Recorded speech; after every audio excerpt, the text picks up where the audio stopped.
बिस्मिल्लाहिर्रहमानिर्रहीम। इंसान दी तखलीक, इंसान किवें बणिया, अज मैं थोड़ा जिहा इहदे ते डिस्कस करनी है ताकि पता लग जाए तुहानूं कि इहदी असल विच असलीयत की है। हज़रत आदम अलैहिस्सलाम मिट्टी नाल बने ने ते क्योंकि उन्हां नूं आदम कहा गया है ते आदम उन्हां दी निस्बत नाल ही आम इंसान नूं भी आदमी कहा जांदा है क्योंकि आदम अलैहिस्सलाम तो आदमी।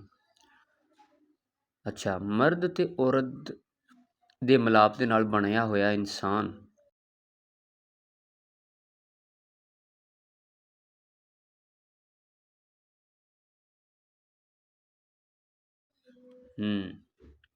ਸਾਇੰਸ ਬੜਾ ਵੱਡਾ ਸਬੂਤ ਇਸ ਚੀਜ਼ ਦੇ ਉੱਤੇ ਕਿ ਕੌਣ ਕਿਵੇਂ ਬਣਿਆ।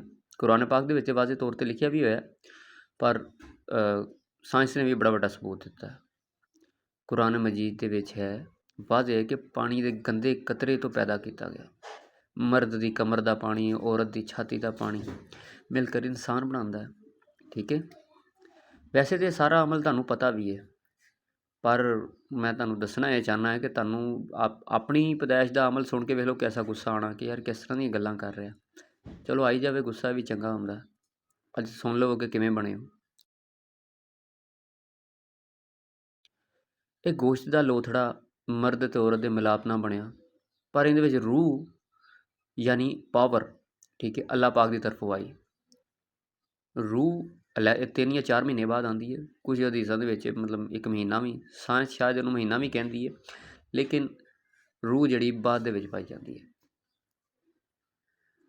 ओहो, रूह अल्लाह पाक की तरफों है। वो जिहड़ा नुतफा हुंदा ना, जिहड़ा गोश्त का लोथड़ा हुंदा, वो मलक जट बट कुछ भी हो सकता है, मतलब किसी भी कौम का हो सकता है। लेकिन जिहड़ी रूह है ये कोई होर चीज़ है, जिहड़ा वो अंदर इंसान है ये कोई होर चीज़ है। रूह की कोई कौम नहीं, कोई मज़हब नहीं। इंसान तकरीबन 9 माह के पेट दे विच रहिंदा है। हमल तो पहले औरत नूं माहवारी डेट भी आती है, मगर जो हमल ठहर जाता है फिर माहवारी नहीं आती। क्यों? क्योंकि माहवारी का खून बच्चा पींदा जो माँ के पेट दे विच पल रहा हुंदा। पता लगा, माँ का माहवारी का खून पी पी के जवान बच्चा विच परवरिश पा रहा है। बच्चे के इर्द गिर्द खून, रेशा, गलासतां हुंदियां ने, कितना कुछ हुंदा।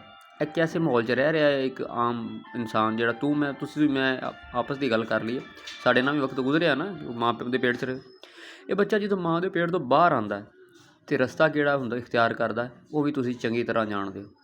आ वेखण दे हो, मैं तुहानूं थोड़ा जिहा ठहरा इत्थे तां रहा, इहो जिहियां गल्लां तां कर रहा कि तुहानूं थोड़ा जिहा गुस्सा आवे मेरी गल दे उत्ते, कि तुहानूं अपना पैदाइश का अमल सुन के इन्ना गुस्सा आ रहा। हालांकि ये गल्लां हकीकत ने, इन्हां तो मूँह मोड़िया नहीं जा सकता।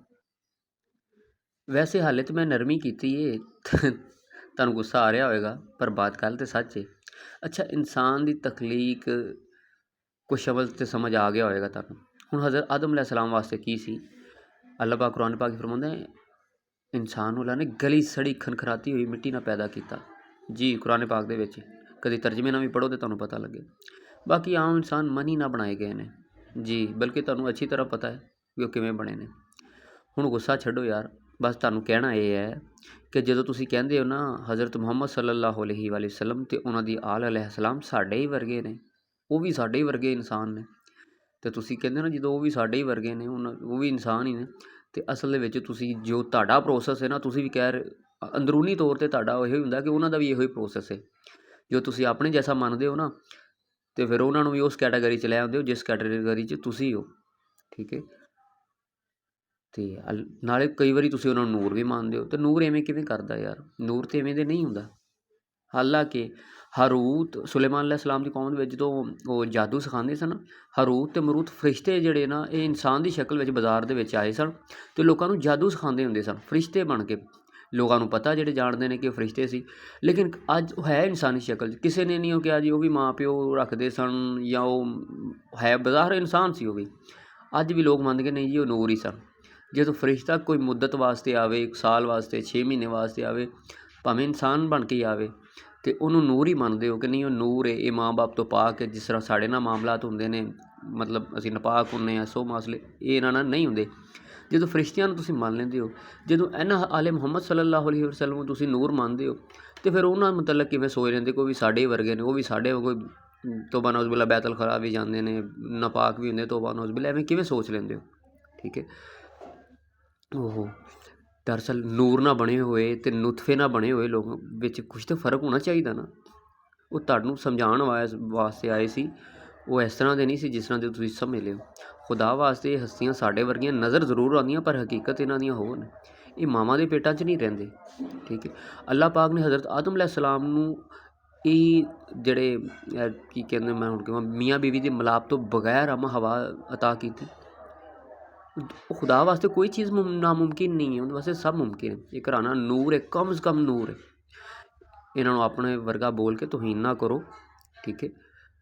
ਇਹ ਨੂਰ ਤੋਂ ਵੀ ਆਲਾ ਨੇ, ਕਿਉਂਕਿ ਨੂਰੀ ਫਰਿਸ਼ਤੇ ਨੇ, ਅਤੇ ਇਹਨਾਂ ਦਾ ਨੂਰ ਤਾਂ ਉਸ ਤੋਂ ਵੀ ਆਲਾ। ਅਤੇ ਅਗਰ ਇਹ ਤੁਹਾਨੂੰ ਸਮਝਾਉਣ ਦੀ ਖਾਤਰ ਦੁਨੀਆ 'ਤੇ ਆਏ ਨੇ, ਤੁਹਾਡੇ ਭਲਾਈ ਵਾਸਤੇ ਆਏ ਨੇ, ਅਤੇ ਇਹਨਾਂ ਨੂੰ ਤੁਸੀਂ ਆਪਣੇ ਵਰਗਾ ਸਮਝਦੇ ਹੋ।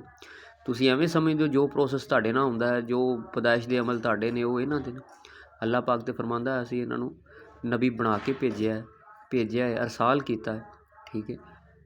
ਅਤੇ ਤੁਸੀਂ ਇਹਨਾਂ ਦੀ ਤਖਲੀਕ ਬਾਰੇ ਗੱਲ ਕਰੋਗੇ ਕਿ ਇਹ ਵੀ ਸਾਡੇ ਵਰਗੇ ਨੇ, ਲਿਹਾਜ਼ਾ ਇਹਨਾਂ ਨੂੰ ਆਪਣੇ ਵਰਗਾ ਕਹਿ ਕੇ ਗੁਸਤਾਖੀ ਨਾ ਕਰੋ। ਇਹ ਹਸਤੀਆਂ ਕੀ ਨੇ, ਇਹਨਾਂ ਦੀ ਸਮਝ ਤਾਂ ਵੱਡਿਆਂ ਨੂੰ ਨਹੀਂ ਗਈ।